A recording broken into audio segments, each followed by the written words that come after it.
అహ్మదాబాద్ నుంచి లండన్ వెళ్లే air India విమానం టేకాఫ్ అయిన కొద్ది సెకన్లకే కూలిపోయింది. ఈ ప్రమాదంలో దాదాపు 274 మంది మరణించారు.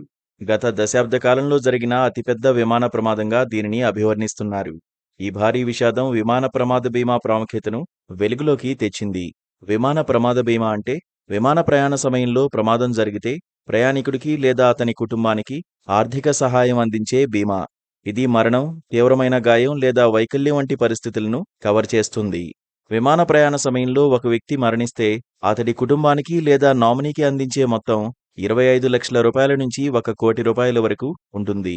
ఒకవేళ ప్రయాణికుడు గాయపడితే అతడి ఆసుపత్రి ఖర్చులు, శస్త్రచికిత్సలు, అత్యవసర వైద్య ఖర్చులు, చికిత్స తర్వాత సంరక్షణ ఖర్చులు కూడా కవర్ అవుతాయి. ప్రమాదం కారణంగా ప్రయాణికుడికి పాక్షిక లేదా పూర్తి వైకల్యం ఏర్పడితే వైద్య ఖర్చులు, నష్టపరిహారం కూడా అందిస్తారు. విమాన ప్రమాద బీమా చాలా చవకైనది. ప్రయాణ దూరం, గమ్యస్థానం, బీమా కవర్ ఆధారంగా ఖర్చు రూ. 10 నుంచి రూ. 500 వరకు ఉంటుంది. విమాన ప్రమాదాలు ఊహించలేనివి.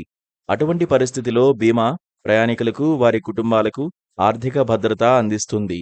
ఇది మానసిక ప్రశాంతతను ఇవ్వడమే కాకుండా సంక్షోభ సమయాల్లో ఆర్థిక సహాయంగా కూడా మారుతుంది. విమానంలో ప్రయాణించేవారు ఖచ్చితంగా విమాన ప్రమాద బీమా తీసుకోవడం అతి ముఖ్యం.